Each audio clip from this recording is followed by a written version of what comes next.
hosts, Miss Melissa and Rose, and we'll be live with you for the next hour.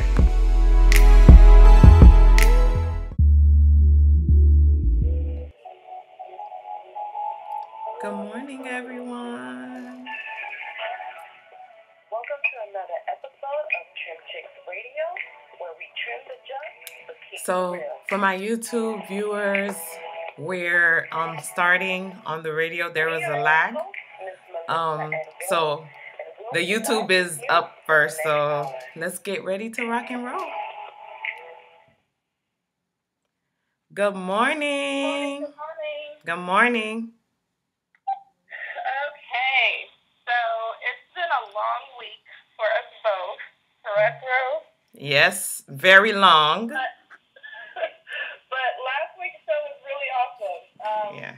We had a lot of good input and a lot of feedback in our DMs and people calling and emailing and having some follow-up. So we decided to continue that conversation this week. Yeah. Since we didn't get a chance to answer the questions that we got in our DMs or messaged us, people messaged us. So we just want to go over some of those questions because there were really good points that people made in regards to small businesses, why they don't patronize them. Right.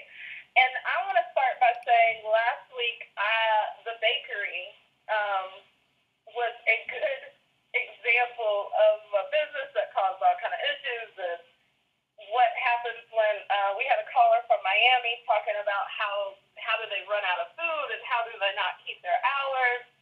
And I was trying to defend the side of the small business being a bakery owner or whatnot, but I took a lot of comments to heart. And this week, my goal was I don't care what happens. We are keeping these hours open. If we say we're open till 7, we're not closing till 6:59. Let's do this. And Lord Jesus, it was a tough one, but it was definitely worth it. Mm-hmm. So I appreciate the input from that caller and other people who had called in. Even over the weekend, we had a little bit of damage to our building. And even just sending out notice saying, hey, we're going to have some contractors come in. We're going to be closed this week or for the next couple of weeks. The feedback from everybody was so supportive and, thanks for letting us know. It was duplicated in a few media publications out this way. So the whole thing that I got from the show last week was communicate with your customers so they know ahead of time and it won't be a problem. So I tested that theory and y'all were right. I'll give it to you. Y'all were right. So that's where we're at. Because it's a courtesy. Everyone likes that courtesy where, you give me a heads up of what's going on and okay, so maybe I won't pass by the bakery this morning and not make a blank trip, Right. And then it's the good part of we aren't going to lose any of our customers because they, like you said, they appreciated that courtesy. So that was pretty awesome. Rose, why don't you jump into some of the questions? Okay, so the first question was, why do you close within months of opening? That's a big one. And I think Michelle touched up on how to avoid that, especially if you've, like you said, this weekend, you've experienced damage, not from a storm or anything, but it was people that just vandalized your place. That nothing you can do about it. You couldn't help that. That was out of your control. But suppose you didn't have the coverage. Suppose it was your building that you had to take care of and you didn't have insurance coverage to cover those damages. What would you do? How if you couldn't afford it? Like, let's say the bakery was just barely breaking even or maybe under even, still in the red, and you didn't have a backup so that you can get contractors in, fix the damage, and then get back to business. What would you do? And see, the thing of it is that people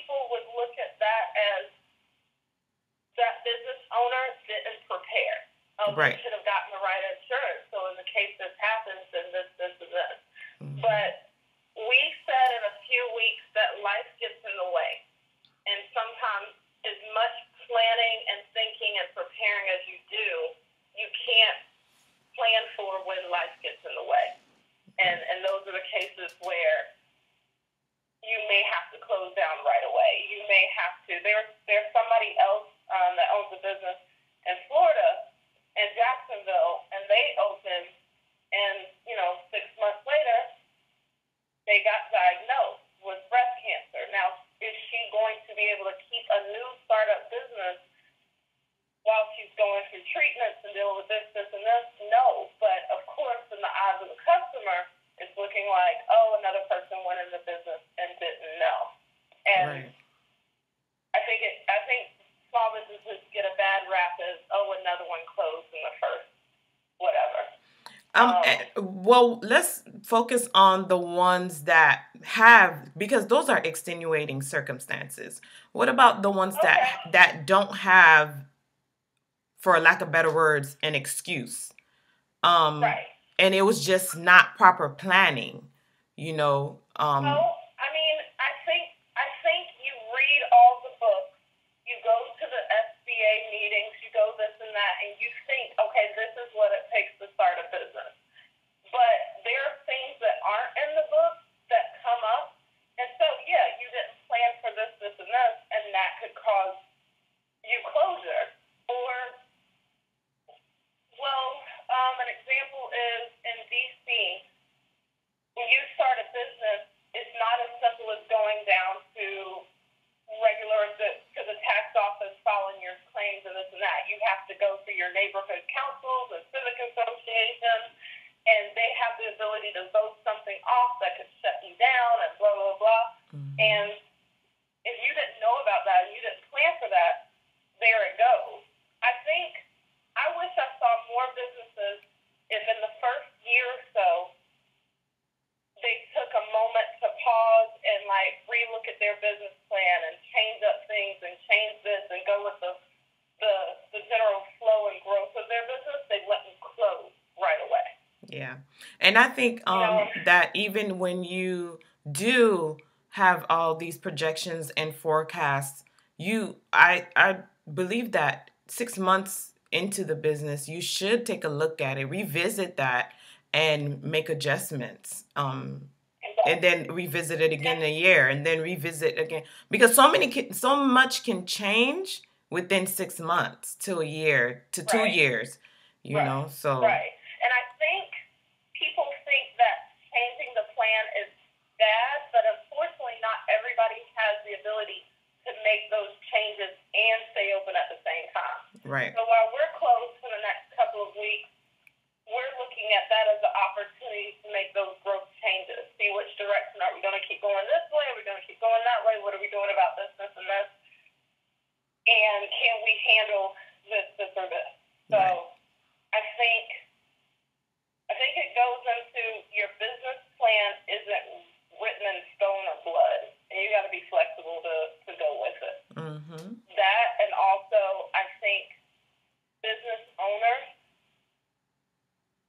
I'm quick to defend the business owners, but there's also everyone wants to start a business but doesn't know the hard work that goes into it. Right. And you've heard me say that before, and you're going to hear me say that probably every week.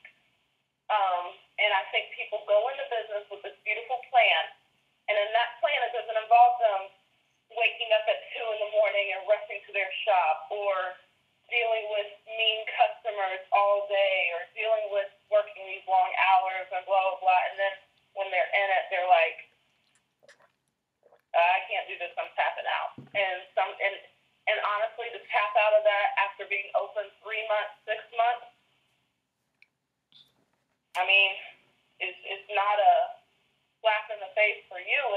You just realize you're not made for this life and walk away. Right. That's insane.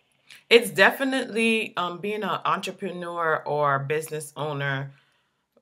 It's definitely, you have to have a high level of resiliency and dedication, and you just have to push through no matter what. it's just, in order to be successful, this is my opinion, because people want consistency. They flock to consistency. They flock to, okay, this is constant. I can rely on this business. I can depend on this business. And sometimes it can get a bit much, if you didn't go into the mindset of, this is going to consume a big chunk of my life, whether you have kids or not, whether you're married or not, whatever, it's going to spill into those areas, and you have to be able to withstand.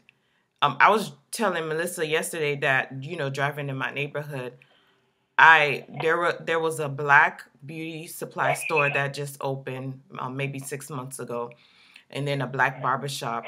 This is like kind of like a suburb area, and I was so excited because I'm like, yes, a black beauty supply store. I can just walk down the street and get what I need, because I am a believer of patronizing small businesses, giving small businesses a chance.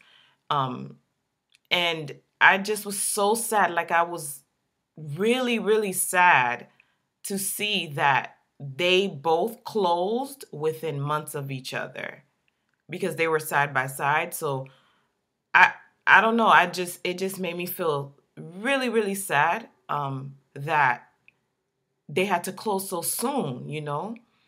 And it's just, I don't know if it was marketing. I don't know if they did the wrong projections. Like, I don't have an answer as to why that happened. All I know is that, okay, what can I do as a small business owner, not only to ensure that this doesn't happen to me, but also help others, as far as, like, did you make the proper projections? Did you plan correctly? Is this market that you're opening a brick and mortar, physical location? Is it your market? Have you done surveys to see, are the people going to come to you? All those things matter. I agree. And I will say to anyone who is listening that if you see a place, small business, black owned, even if it's not those, but it's been something you're like, oh, I'm excited, they opened one up near me, go to that place, especially within the first 30 days. Even if you're only going in there just to check it out. Mm-hmm. I know, because then you might find out more information and figure out how to really patron them. Especially in this day of social media, you just going into a store and checking in will let people who don't drive by there know about it, so then they can patronize it or whatnot. Mm-hmm. So I will say that us as a community, when you see a new business, a small business open in your area, don't just be like, oh, look, it's open. And then 6 months later, oh, look, it's closed. Like, go in that place and meet them. I am super fortunate that I know the people that pass by our stop doors, and we know our neighbors, and we know this and that. So, and that helps us even when we have our rough days, like after, sales are bad or damage has happened or whatever. That kind of keeps that motivation for hanging through the tough times. But when no one has shadowed your door, or when you see all of that foot traffic passing by or those people driving by, and you're like, dang, only 2% of them stopped in, mm-hmm. Are you going to keep pushing through for the rest of the year, or are you going to head out? And you're right. Should they have done their research beforehand? No, this is an ideal location, or this isn't a location. And also, did they prepare for a slow start? Because you have to prepare that nobody's going to walk through your door the first 30 days. The right. First day you're open, what if nobody comes in? That's kind of likely. So right. It's preparation on both ends, but also like us doing a call of action of supporting the small business. Yeah, and especially if you yourself have a small business, always try to look at how you can join forces, not be like a Mhm. partner, but just like, oh, how can my how can my business promote yours and how can yours promote mine? You know, and go from there. Even if it's like a Facebook blurb or Instagram blurb, you know, or just telling someone about it, like Melissa said, you know, if we all help each other, it'll, you know, definitely soften the blows that we as business owners face every single day. We're going through questions that we didn't get to last week, but if anybody has any more questions, don't forget you can always call in 646-200-4053 and just press 1 if you want to join the conversation, or you can inbox us any of your questions or hit us on Facebook or Instagram, and we'll be happy to go over some of those questions if we can get to them today as well. Okay. Are we going to a commercial break or are we continuing on? Let's hit one more question and then we can. Or do you want to go? Okay. It's hilarious. The one part I love about this show, last week it was so much energy and we were up and let's go and this and that, and then today we're kind of dragging this morning. And that's what business is. It was never a doubt for us not to do the episode this morning because that's what it is. It's like, okay, let's pull it together. I'm sick. I'm stressed. I'm this and that. Rose has a ton on her plate, and it's one of those, okay, let's go. So sorry if we're figuring this out. So Rose, let's hit one more question, and then we can go to commercial. Okay, so the second question I have is why don't you train your employees adequately? Ooh. Ooh, that's a good one. Um, because yeah, sometimes small businesses they lack on the training. You ask the new an employee, "Oh, when do you think you'll get this in?" Or do you have this? Let me check. I'm not sure. Uh, and it's like, no, people want, you know what you're talking about. You know what you're doing. You know where to find things. You know, especially if it's a service-based business. OMG. Like that for sure. I don't want to hear hesitation. I don't want to hear let you check. You're not sure about that. Like I, I I don't know. It's just it makes me kind of weary in patronizing you because I'm like, okay, you probably don't know what you're doing, so let me go to someone who probably does.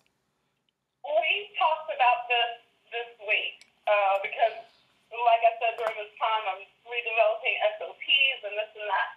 When you hire somebody as a small business, especially if you're looking over their resume, you tell them straight up, this is a small business. This is a corporation.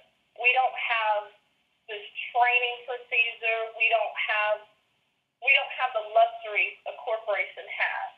So if you want a post-it at your desk, it's not a form that you fill out and then magically there's a post-it at your desk. It is a process. It's a person having to go in their bank account, figuring out this, and this, and then okay, let me stop on the store on the way in and pick up this post-it. So I think it's the same formality when you come to training. We don't have the luxury of sending an employer away for 2 weeks. We don't have the luxury of, especially if you're getting something new. If you've never done something and you know you can, when that person comes to you, you have to go back and then meet with your team and your boss and develop a specific plan with this one. So I think the customers need to realize it's not a matter of training. It's a matter because we're a small business, we sometimes have to train as we go or meet and create that method. But would you agree that small businesses do need to adopt the big business policies and procedures and employee handbook curriculum? Because I think that that would alleviate a lot of stress too. You know, you Absolutely. don't necessarily have to send an employee for 2 weeks to get vigorous training, but if they at least have an employee handbook where they can refer to, or do a 1 to 2 day training.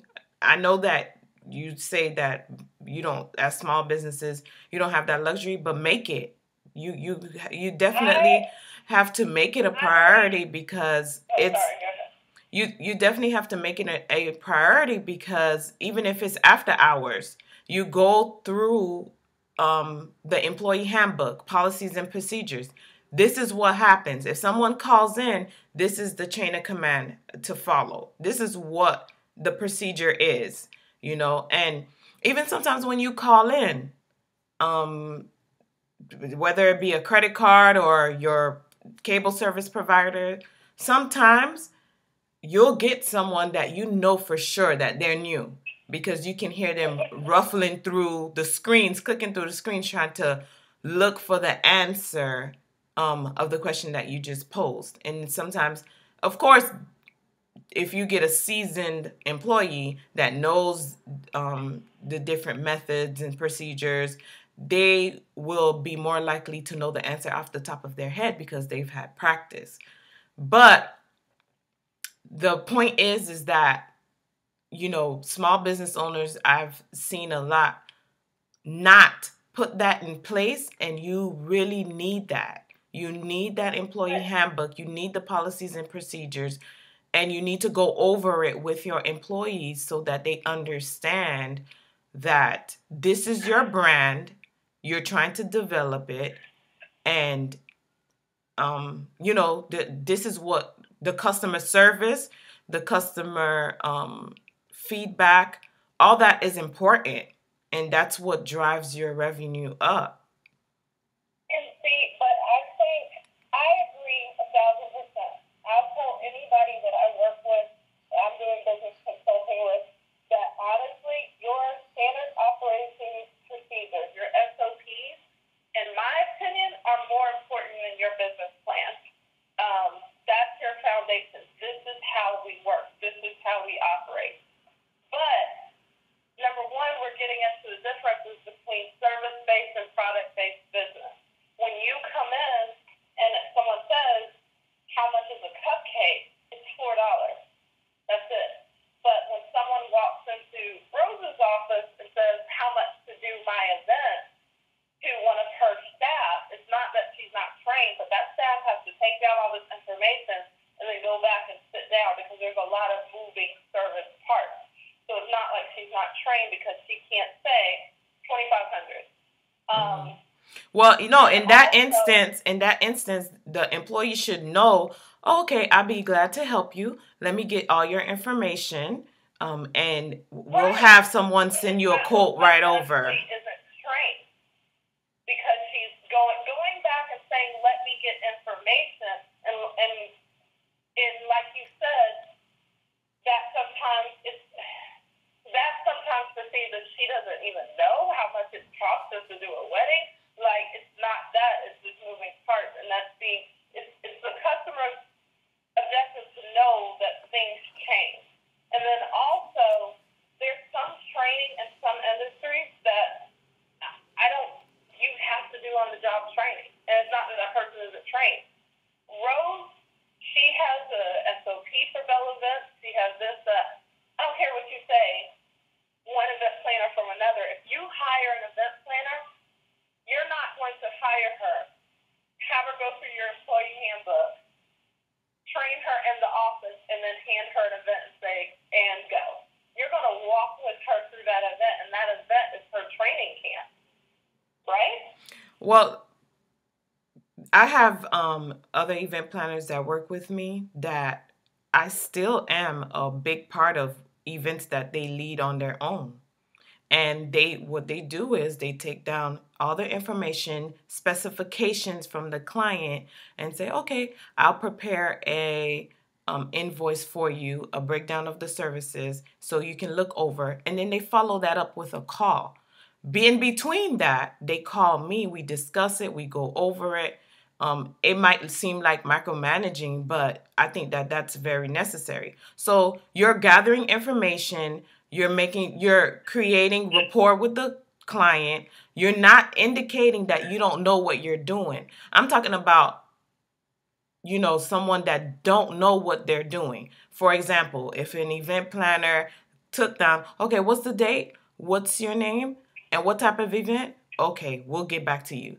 That's not adequate. You have to know what type of event, what flowers you want, what color scheme you want, what's the theme, all that. How many people will attend? What type of venue would you like? All those things matter. So that's the comparison that I'm making, where you're just not gathering adequate information so that you can get help the customer. Right. And I guess that's what I'm saying. I want customers to realize, I don't know, let me get back to you, let me follow up with my boss, doesn't mean that person needs further training. That could be how they're trained to do it. And I think especially in service-based industries, those answers get interpreted as, this girl don't know what she's doing. Yeah. No, she's doing exactly what she's supposed to be doing. But on the other hand, on the same token, it all depends how the employee responds. Because it can be like, you know what? I can't give you an exact answer because every event is different. So let us prepare a package for you, and we'll definitely make sure that we meet all your expectations while saving you money. So if you say that to me like that, I won't walk away feeling like you don't know what you're talking about. I'm walking away feeling like, okay, yeah, they're going to hook me up.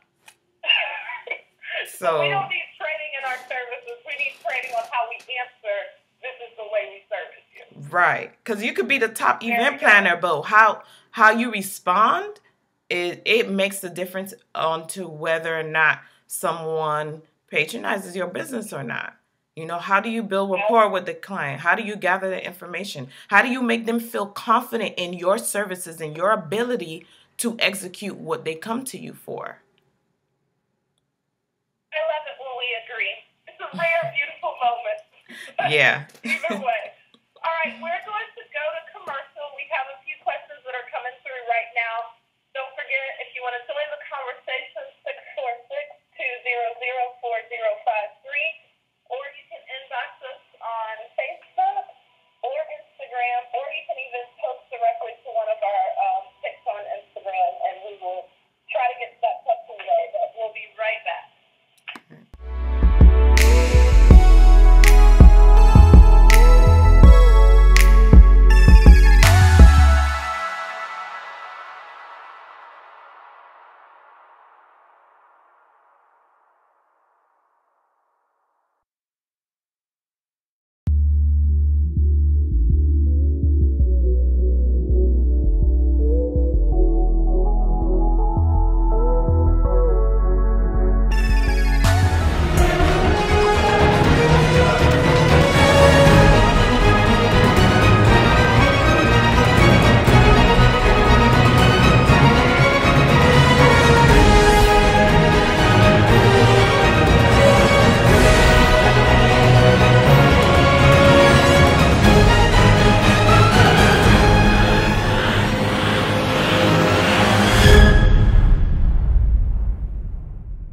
Washington, D.C. Look for the pink door, Sweeter Hue. All right. Are you stressed out and feeling blue? Well, treat yourself. Go to Sweeter Hue, located at 1540 North Capitol Street Northwest in Suite 201 in Washington, D.C. Look for the pink door, Sweeter Hue. All right. Are you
It's just And every like, industry, industry differs. So it all depends what type of industry you are trying to open a new business in. But it across the board, you have to have some type of money. You need to give me a um, industry that you do not need $1 a dime to start up in. I being admit an Instagram star, you don't need, huh? being an Instagram star. You know what? And you need money because you have to promote and push certain, you have to get your views up, you have to promote certain pictures. So even if it's only $25 a month, you still need to put that into the publication of your Instagram pictures. There's nothing that is $0. Yeah. Like, and keep in mind, I'm queen of the hustle. Like, I'm queen of, like, let me figure out how to do this. I remember fresh out of college, I wanted to move into a place, this and that, da da da. I started walking dogs. I was like, I'm going to walk dogs. Let me print up some flyers, hand these out at the dog park, and then boom, I got a dog walking business. There was still $20 to make copies of flyers. So you have to at least make a plan for where you're going to do your cost at. And it just depends on how big you want to go. In my opinion, I think, Ruth, didn't we have this conversation at what point did you feel like you were like, okay, I'm an entrepreneur, I'm a businesswoman, I'm full-time with this? Mm-hmm. And for me, it went back to the money. It went back to that first day that I didn't get my direct deposit didn't hit my account. I was like, oh shit, it just got real. Yeah. And so I say, not only do you need your startup expenses, you need your business expenses, but if you plan on going full time with it, the rule of thumb is that you need 2 months living expenses in your account. I disagree, and I say you need 6 months, only because I was it's about going to to pop say up, that. and you're going to have to go into that account and Yeah. pull from it and use that. So. Yeah. And And especially then if you have a also, brick and mortar business too. huh? Especially if you're planning to open a physical location, most commercial properties you have to go in and do the painting and do the configuration and get contractors in. So if it's a physical location, of course, it's definitely more money. So you really have to evaluate and see, okay, do I need a physical location right now?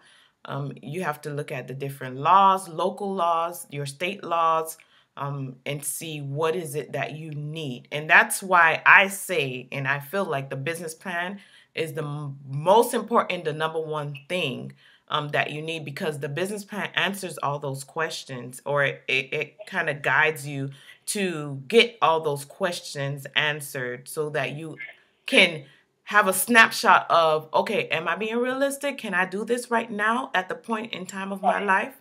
Because sometimes you're at a point in your life, well, maybe it's not time yet. Or maybe you're at the perfect time of your life and you just like, okay, I'm going to hit the ground running. A business plan will make you look at those money issues you didn't think of. Mm-hmm. And then once you do the business plan, don't just have it looked over by, a business consultant or a business banker. Have it looked over by somebody in your industry, because that person will look at it and say, okay, maybe you don't need a physical location because you go and you meet your clients and this and that and blah, blah, blah. If you live in a city where mass transportation isn't a business, shout out to Jacksonville, Florida, and what happens if your car goes out?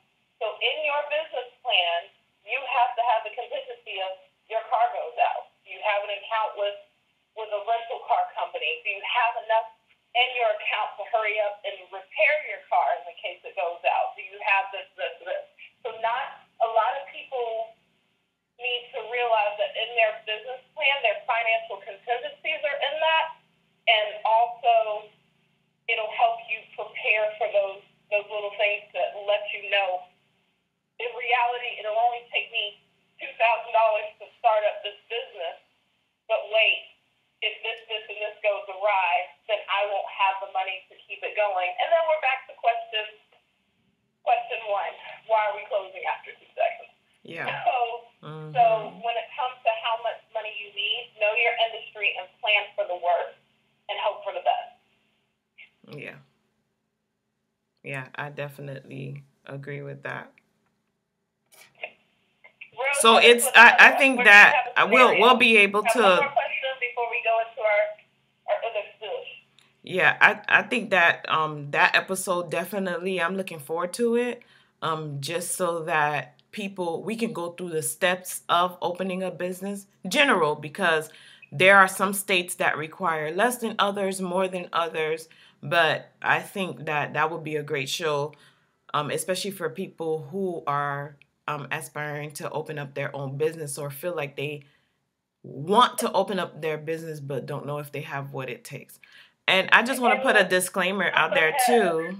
And say that when we talk about money, and this kind of goes into this business, especially if you have partners, write out all those contingencies in your plan if you have partners, and you need to know your partner's pockets just as well as you know your own. And that doesn't go for just the physical liquid cash they have on hand. Yeah. When you start a business, whether it's a home-based business, whether it's a brick and mortar, I think we talked about this last week. The reason a business owner's credit is affected so hard that first year is they're constantly opening up vendor accounts, and they have to open up an account with UPS and this and that, and all of those are dings on your credit. You need to know going into business if your partners can help float that, or if you're going to be the one taking all of that on because their credit is already shot, which is perfectly fine, but you need to know that ahead of time. And you need to know, okay, if we budgeted this amount out and we go over budget, who is covering that? Where is that coming from? At what point does the well dry up?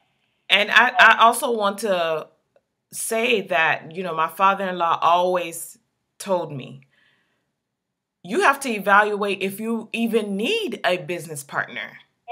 If you don't need a business partner, then it's better to do it yourself and just hire people. Because, when more than one person, you might have a vision, they might have a different vision.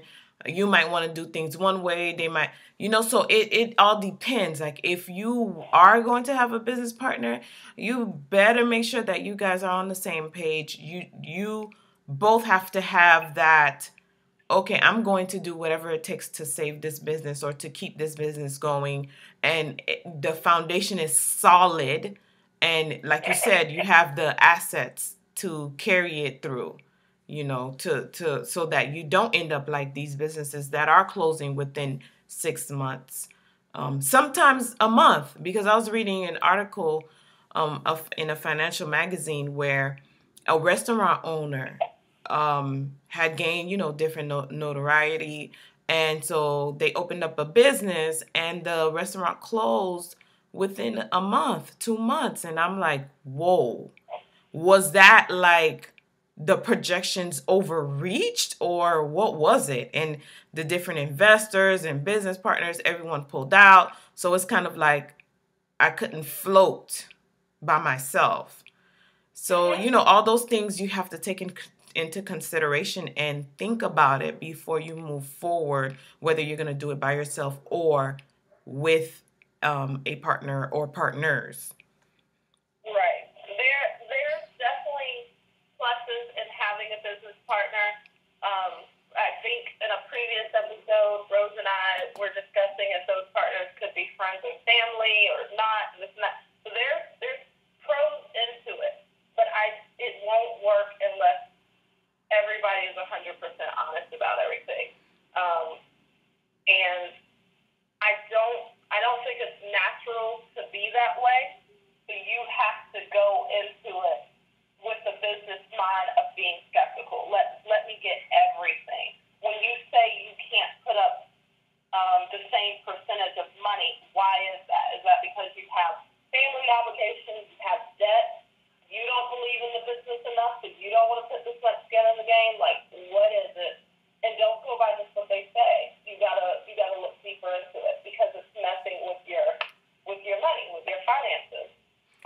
And you have to decide too, is sweat equity enough for you to be like, okay, we'll be business partners? Because then that means that you're putting up all the capital and that person is putting up equity, which sweat equity, in some cases, it does help a lot. It can alleviate some of the financial implications that come with opening the business, of course, but then how will you divvy that up? How will sweat equity equal 50% of the company as well, or is it 25% of the company? So all those things need to be, like I said, parameters need to be set.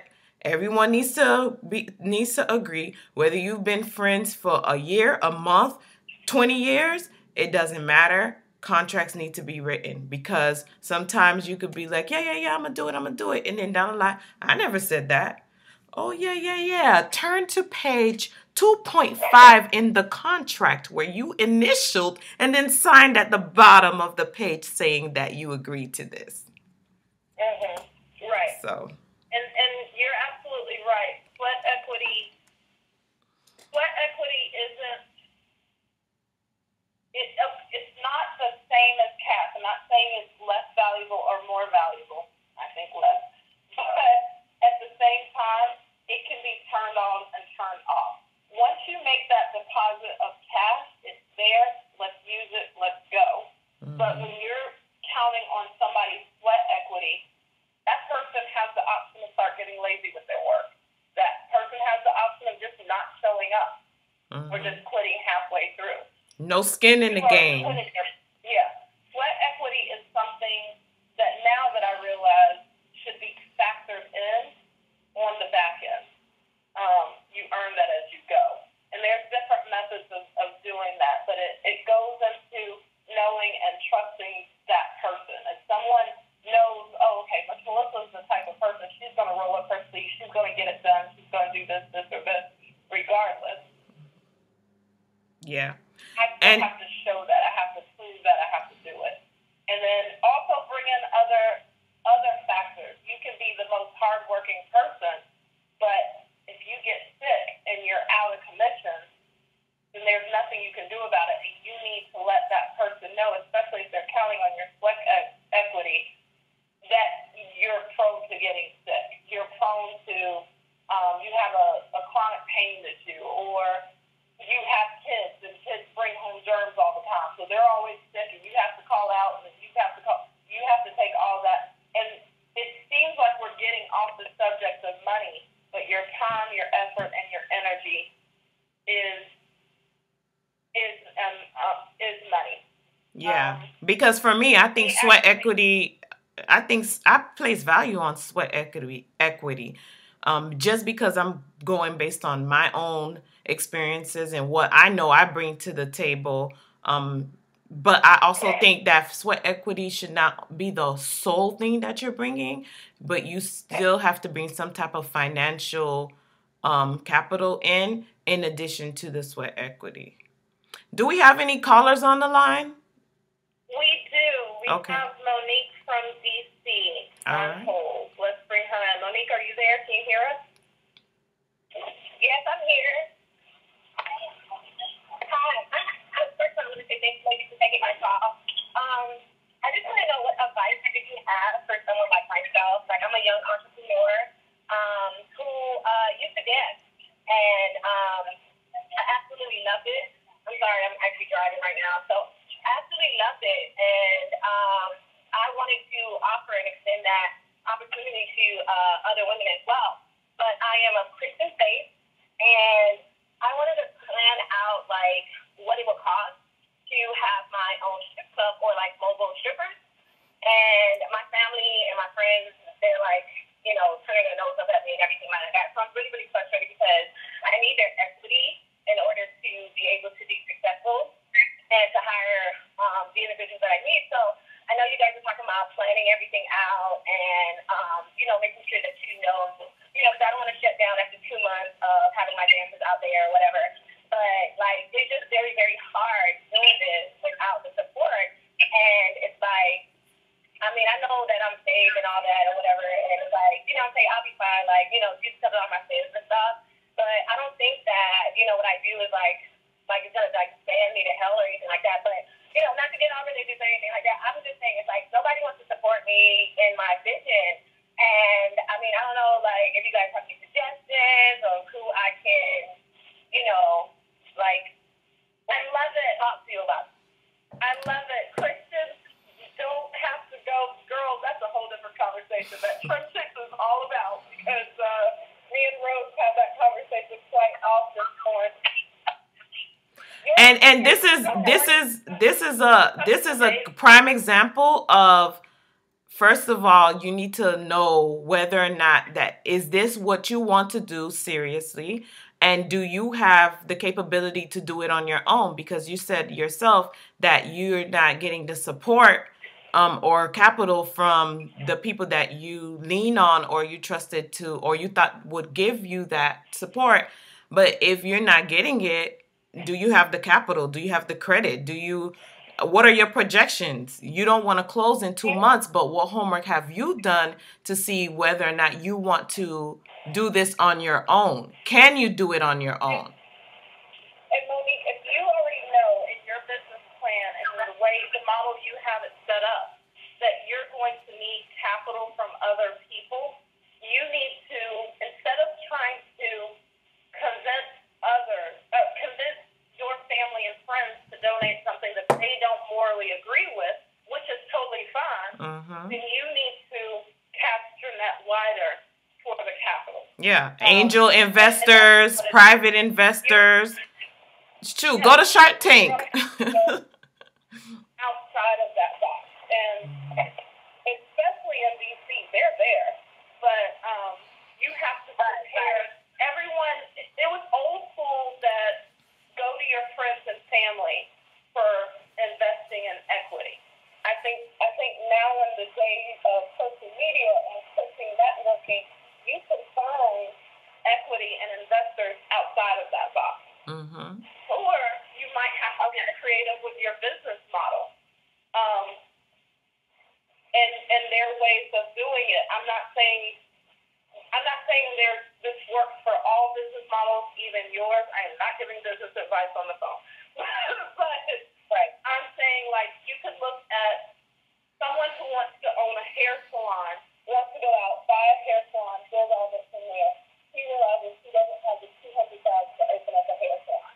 What does she do? She takes her $50,000 she has, and then she rents booth space, so that way she can have her hair salon. Everybody's just met. That's a whole other set of problems, but that's how she changed her business model so she can start making those steps quicker. It sounds like if you either have to change who you're looking for investors or change your business model to get you there faster. Okay, but that's my advice. Convincing someone to invest in a business is hard enough. If someone morally doesn't agree with it, don't waste your time with that. You know what I'm saying? Yeah, and I think that if you want people to people will not be as vested in your business as you are. So you trying to force people to buy into the dream. I don't see it turning out well down the line. Right. And let me say, a woman-owned strip club is amazing. I think that's awesome. I get it. Thank you. I'm not sure if you needed that boost of confidence, but let me tell you, I think that's absolutely. Thank you so much. Thank you. Thank you. Thank you for the advice. Like, you guys are fantastic. I would definitely change my model. Like, I'm not gonna let them bring me down, but thank you guys. I really needed to hear that. You guys have a wonderful, blessed day. You too. All right. Bye. Do we have time? Do we have time for one more call or?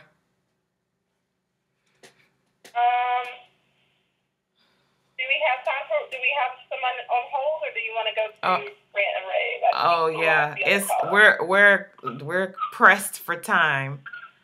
Let's go into our getting hype. We'll take down the questions and I don't. We'll tack it on to when we do steps for opening a business. That episode we'll do that. That way we have more time to delve into the topic. Absolutely. Because I still have like 3 more questions that came through. So we definitely have to Okay. table it and then go from there. Okay, sounds good.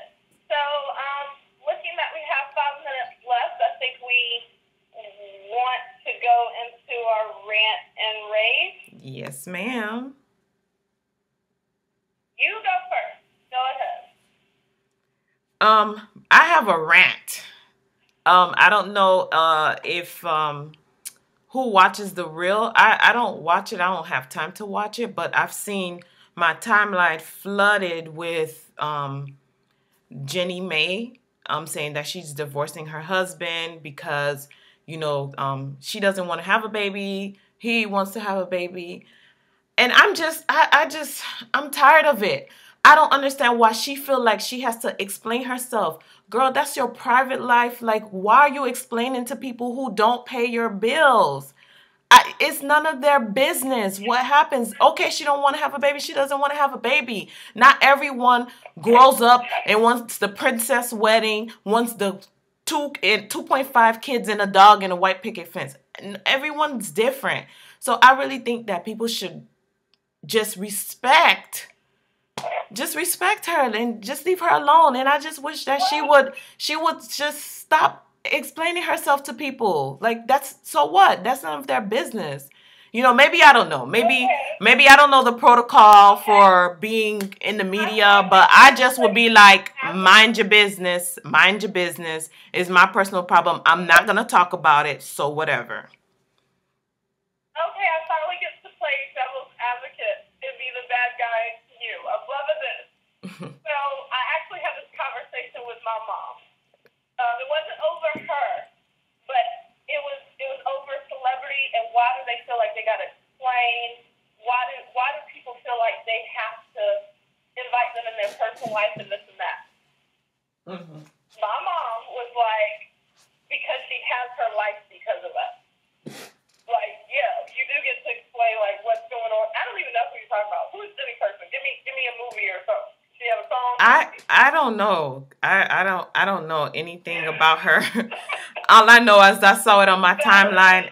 If I say that I've sat down and watched a whole episode of The Real, I'd be lying because I don't have the time to. But I saw the clip of it and it was very interesting. Like, I saw the clip and I'm just like, why is she explaining? She entertains people enough. Like, yeah, I know that they. You know what it is. You know what it is. It's not that this celebrity doesn't want to have a baby by this man. It is honestly, and we are way away from business right now, but this has to be said. Everybody is up in a woman's crop, and this isn't something new. It's just now, again, thanks to social media, it's in the masses. So, as a woman who is 36 and doesn't have kids, I have to answer why to so many people. I get that question all the time. Why don't you have kids? Why aren't you married? Why aren't you this and that? And they want an explanation. If I was some kind of celebrity, it would be that Tom Sims. So the question isn't why does she have to feel like she has to explain. The question is why are people all up in her business asking her in the first place? Like, that's just the plight of women right now. People, we are made on this earth. We have these parts. We have a job we're supposed to do, and that is push out babies. So if you haven't done that, you better tell me why you're not on your job. So basically you're telling me that I can't be a celebrity because I will be quick to tell somebody to mind your business. Like, I'm not explaining myself. I don't care. I'm not explaining myself.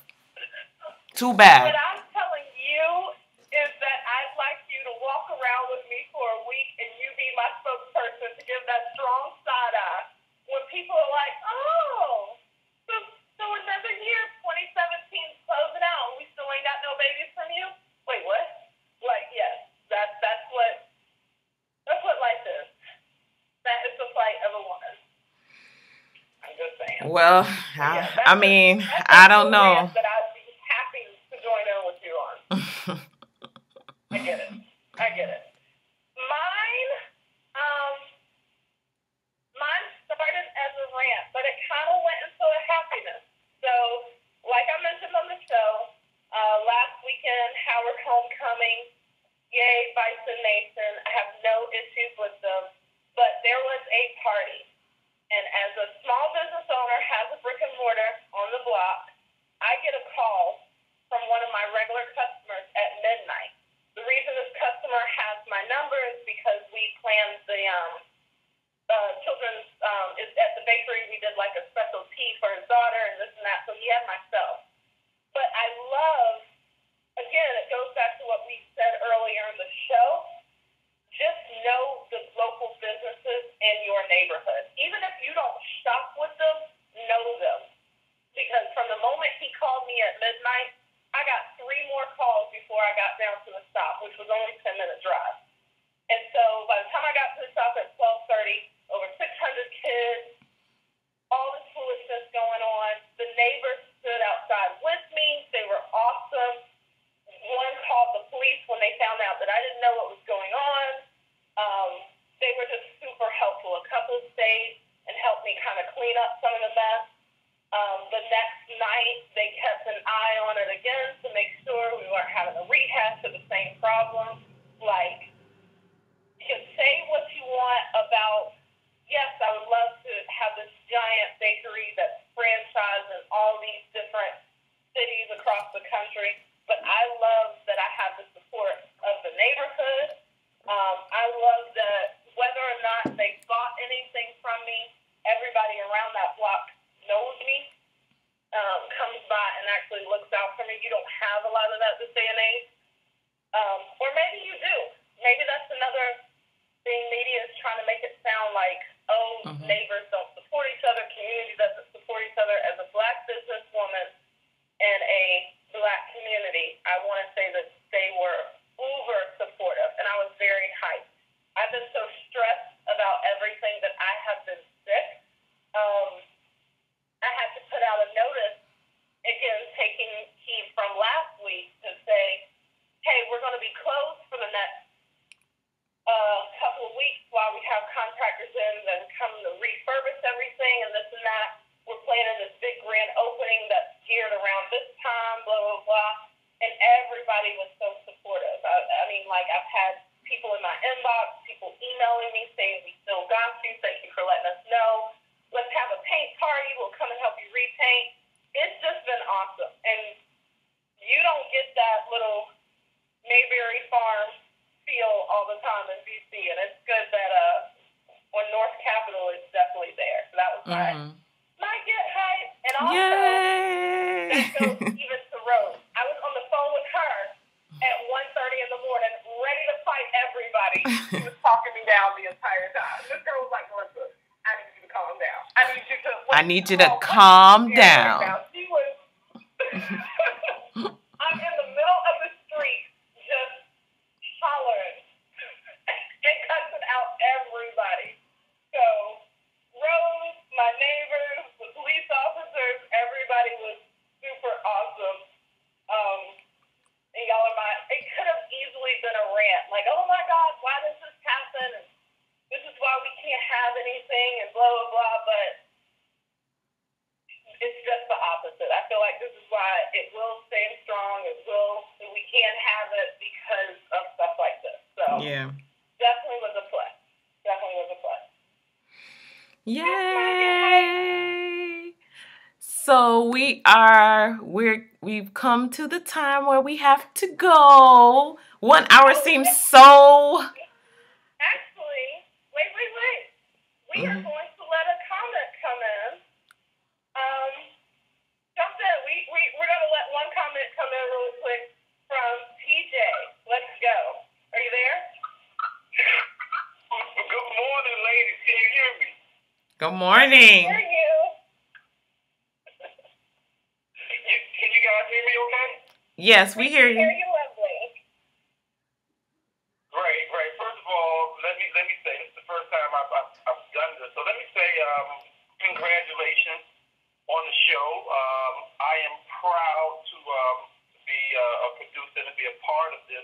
this is one hell of a show I've been trying to get through, and so it is what it is. So I like it. I like it. I like it. Look, I just wanted to comment real quickly.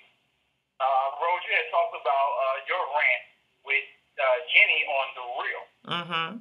Now, I don't really watch The Real, and when I do watch it, I only watch it because of Lonnie Love. I love her, absolutely love her. I think she's amazing. Mm-hmm. But here's what I wanted to comment on really quickly, Rose. Celebrities, and I think you said it correct. Like, celebrities put themselves in this position, and sometimes we think it's unfair that we've been dragged into their lives when with the Jenny thing or the Kevin Hart cheating thing, and it's just and we're drugged into it. But they put themselves into the spotlight, and for whatever reason, for one or the other, they feel as though they have this moral or responsibility or an obligation to their fan base. One, to be honest, and two, to be open and upfront. Why? Mainly because the way things have changed now, like the whole game has changed now. There was one point in time where you couldn't contact celebrities at all. Like you had to jump through all this red tape and go through all these hurdles just to kind of contact someone and get a response. But the internet has definitely changed the way that people are responding. You can just go to Twitter and tweet your favorite celebrity, and if you're lucky, they'll tweet back. I mean, these people are actually reading it. So I sense what's happening is that these celebrities are doing what they've always been trying to do for a long time, is to let people know that they're human beings. They're real too. Jenny told her husband 10 years ago when they met. 10 years. They've been married for 10 years. They both agreed that they did not want kids. Neither one of them wanted kids. And here we are, 10 years later, and now he wants a baby. She doesn't. And I don't think, and I'm not too sure about all the particulars that's going on inside of the relationship, but I just don't think that just because he wants a baby and she doesn't want the baby, that's grounds for a divorce. Something. I'm not good at math. But some don't add up on this one. And not to mention that they just spotted Jenny. What was it? A couple of weeks ago with the how they phrased it. They just spotted her with an African American guy. So now the question comes up: has she been with this guy all along before? Were they having some type of marital problem before they even got to the point where she wanted a divorce? But to answer your question, just to go back to what you were talking about, is they want people to know that they're human too, and they go through the same things that we go through. The unfortunate part about it is that their life is always continuously under a microscope when ours is not. And I understand that, but I think that it will be easier to go, navigate through those rough patches without like a million people commenting or giving their input. Like you said, see, I didn't even know that part. I didn't even know that there were suspicions of cheating and things like that. But I don't know. I guess, celebrity life ain't for me, because I'm telling you, I'm not telling you nothing. I don't care. Like, that's my business, and if I want to share it, I share it. If I don't want to share it, too bad. Let me jump in with these two things on that. First, when it comes to they're letting people into their life. You remember growing up at your mama's house? You'd have guests come over, but they're not allowed. Or when you were playing, I know in the South, when you're playing, you can't play in the living room. That's the nice off-limits room. So my grandmama had that old white furniture with all the plastic on it. Come on now. Right. You weren't, and it got taken off for certain people. So, yeah, a celebrity is letting people in their life. Let me show you how I eat. Let me show you my fitness routine. Let me show you what type of people I'm dating. But we bombard and expect to be in every aspect. That's why we're able to say whether or not it's okay for someone to call divorce. She didn't let us in that room. or whether it's okay that Beyonce and Jay-Z haven't donated $6 million a year. They didn't let us into their bank room. Like, I think we see one aspect of a celebrity's life all the time, and we think we have free roam of the house. Yep. And especially, I don't care unless a woman comes out and says, I want your opinion on my body. Right. Shut up. You're never invited into that part of the house. Yep. And then as far as, like, how do you walk away from 10 years? When you're in a relationship with somebody and they want a baby and you don't, that is a major thing. That's going to cause major problems on everything. As a man, you're starting to doubt. Do you not think I can provide? Do you not think I can take care? As a woman, I don't want to hear it anymore. Like, and I don't want to explain to people who don't deserve an answer how I feel about my body. But now there's this man in my face 24/7 that does deserve that answer. And every day I'm defending what I've told you, the same answer from it's going to where. Just like having a baby when the relationship is rocky would ruin something, talking about it nonstop is a tough one. And like we said, we don't know if that's truly what was it. We don't know if it was something bigger. We don't know even how those conversations are going. He might just want to talk about it, and she's like, shutting it down. I don't want to hear it, walking out the room. But, again, we're not in that room to know. And so, but I know, like, if I'm dating somebody, and they're like, I want to have a baby next year, we need to go ahead and wrap up this check and walk away. But if I'm in a marriage with somebody, okay, let's talk, let's figure this out, let's this and that. But how long are those conversations going to go before it starts wearing in other areas? So, again, we're speculating while we're peeping outside the house, trying to guess what's going on in the room. Well, the thing is that she keeps going back and addressing it and crying all over the place and all that. And it's just like, man... Like, why? You know? No, it's your personal business. It's your personal thing. You know, you don't have to explain nothing. Nothing. It's not our business. Handle your business. Do what will keep you healthy emotionally. Walk away, and you guys fulfill separately what you came to fulfill on this planet. It's too much stuff to do. Like, why are people worried about it? No, I don't care. I don't care if I'm a celebrity. I don't care if I'm an actress. I don't care. That does not give you the license to be all up in my business, to telling me I'm a bad woman, I'm horrible, I'm this, I'm that. Why don't I want to have kids? So many people wish they can have kids, but they can't have kids. And it's like... You got brothers like TJ talking about some, I saw you out last week. Like, yo, see there. You sure you ain't cheating on me, girl? I'm only reporting the facts. I'm only reporting the facts. That's all that is.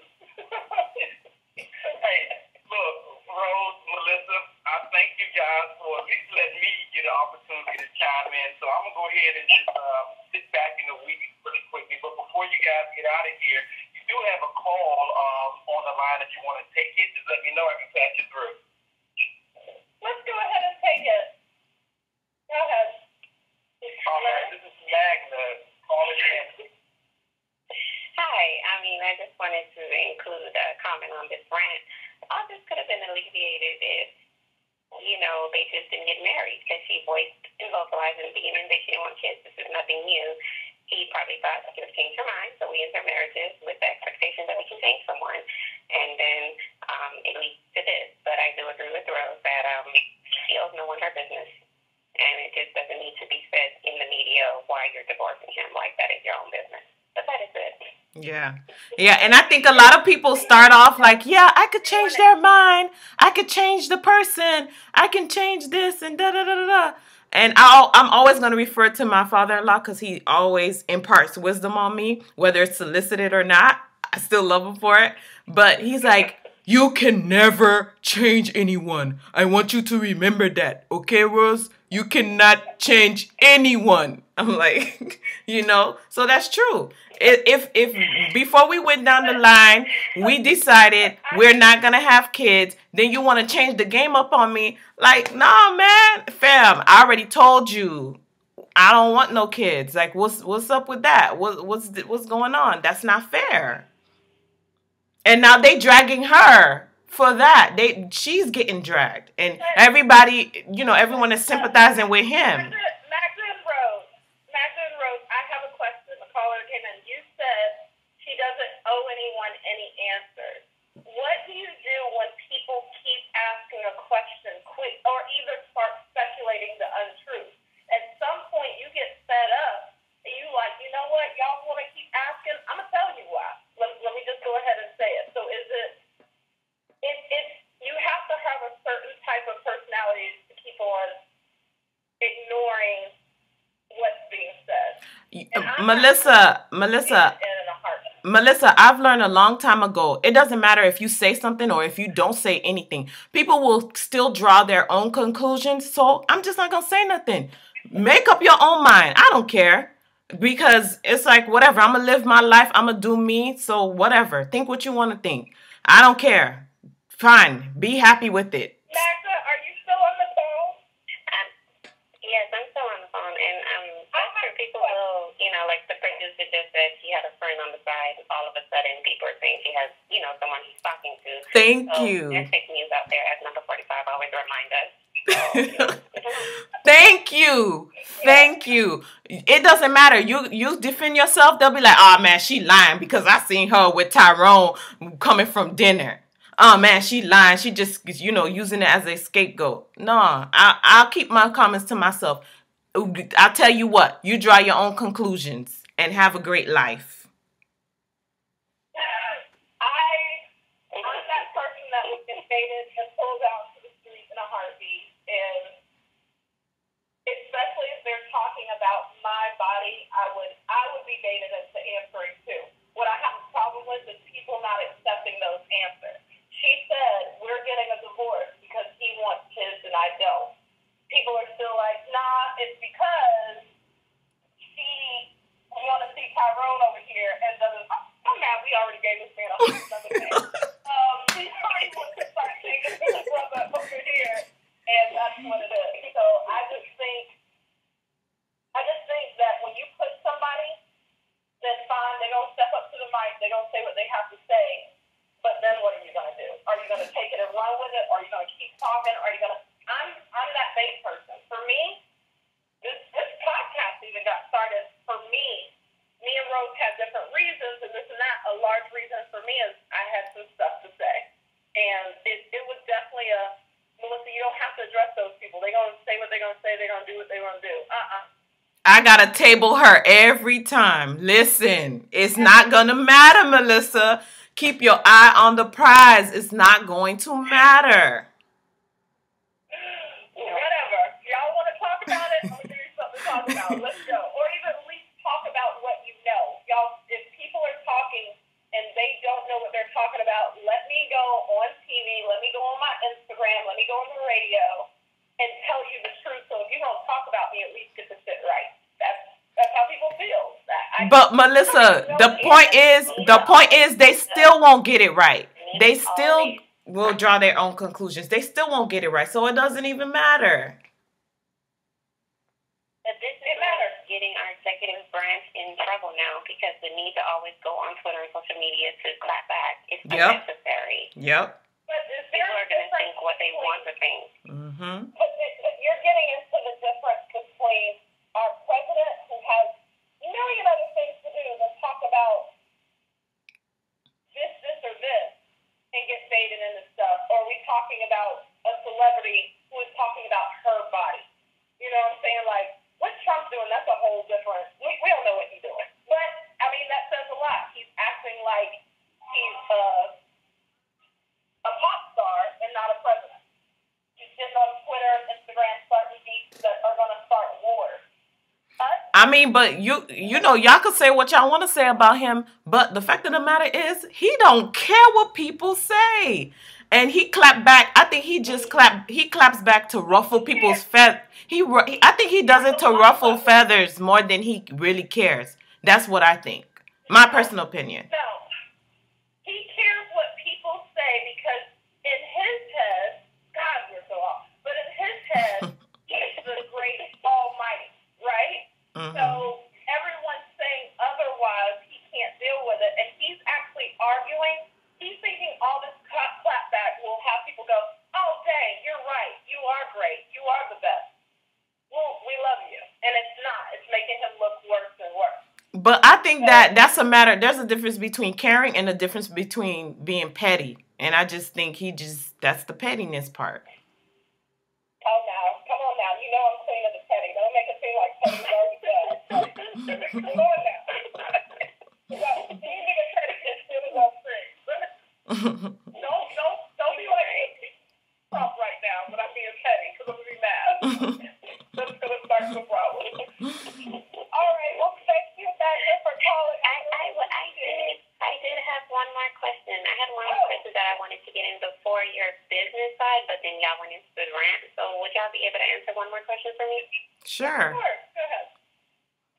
Okay, so if you registered your business and completed self-tax and registration, you filed and paid online taxes, now you're receiving like reminders reminding you to pay self-tax monthly for Florida for revenue, but you have not received any income.